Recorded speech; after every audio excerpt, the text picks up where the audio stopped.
অলংকার নিকেতন নামে একটা প্রতিষ্ঠান আছে, স্বর্ণালংকারে ব্যবসা করেন এবং বসুন্ধরাতে একটা তাদের বড় দোকান আছে এবং তাদের ফ্যাক্টরি আছে তাঁতিবাজার, এবং তারা প্রসিদ্ধ স্বর্ণ ব্যবসায়ী। ইতিপূর্বে তাদের একটা এই গত 24-এর শেষের দিকে তার দোকান থেকে কিন্তু প্রায় 7,500 ভরি স্বর্ণ চুরি হয়েছে। এটার মামলা হয়েছিল তেজগাঁ থানায়। তো যাই হোক, এটা একটা ব্যাকগ্রাউন্ড আমি বললাম।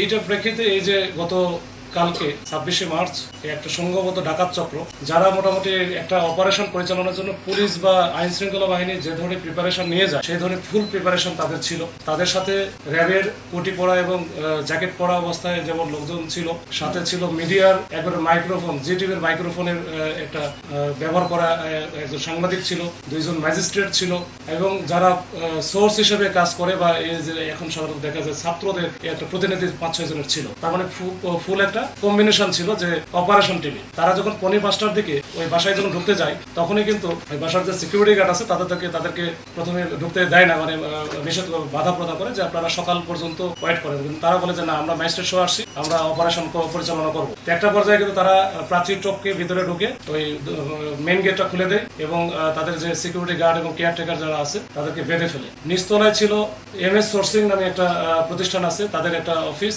নিচতলা, 3 তলা এবং 4 তলা, এই 3টাই ছিল MS সোর্সিং। 2 তলাতে ছিল একটা আউটসোর্সিং একটা ফার্ম আর কি ছিল।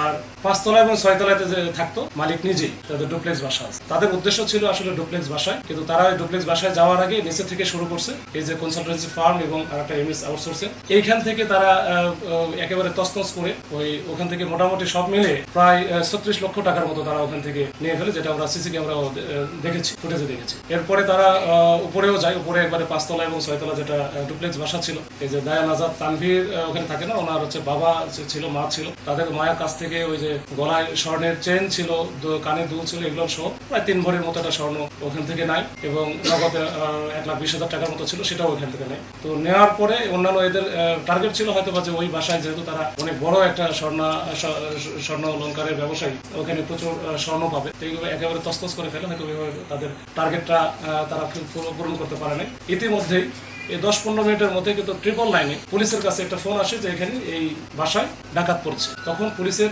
যে টিমটা ছিল, পেট্রোল টিম, এই পেট্রোল টিম তাৎক্ষণিকভাবে রেসপন্স করে এবং তারা ওইখানে যখনই আসে তখন তো হচ্ছে পাশে যারা এই যে কনস্ট্রাকশন বিল্ডিং এর কাজ চলছিল, তখন তারাও বুঝতে পারে যে আসলে আমরা যা এতক্ষণ দেখছিলাম যে এটা হচ্ছে একটা অপারেশন পরিচালনা করতেছে র্যাবের পরিচয়, আসলে র্যাবের পরিচয় না, এটা তো ডাকাতি হচ্ছে। তখন এই কয়েকজন যখন জয়েন করেছে তখনই ওরা উপরে থেকে বুঝতে পারে আসলে তখন তাৎক্ষণিকভাবে কিন্তু তারা দৌড়াদৌড়ি করে নিচে নেমে এসে পালানোর চেষ্টা করতেছিল। পুলিশের সামনে পড়ার কারণে তাদের কাছে তো ওই যে দেশীয় অনেক সরঞ্জামাদি ছিল, বিশেষ করে সেলারেস থেকে শুরু করে রড টড ছিল, এগুলো দিয়ে পুলিশের সাথে তাদের একটা হাতাহাতি অবস্থা হয়ে যায়। পুলিশকে তারা অ্যাসল্ট করে, 2জন পুলিশ আমাদের গুরুতর ওইখানে আহত হয়। এরপরে আহত অবস্থায় কিন্তু আমরা ওইখানে এই স্থানীয় জনগণ এবং এখানে বাসার ভিতরে যে সিকিউরিটি গার্ড ছিল, ইতিমধ্যে তারা আবার কিছু তাদেরকে বেঁধে ফেলছিল এর আগে, তারা কিন্তু একসাথে হয়ে এই 4 জনকে ধরতে সক্ষম হয়। 4 জনকে ধরতে সক্ষম হয়, বাদ বাকিগুলো এরা কিন্তু পালায় যায়। তাদের মাইক্রো ছিল প্রায় 3টার মতো, এই 3টা মাইক্রো নিয়ে তারা চলে যায়। তো এই 4 জনকে যে আমরা স্পটে ধরলাম, স্পটে ধরার পরে তাদের কাছ থেকে আমরা বিস্তারিত তথ্য আমরা জানার চেষ্টা করি, অনুসন্ধান করতেছি, অনুসন্ধান অব্যাহত আছে।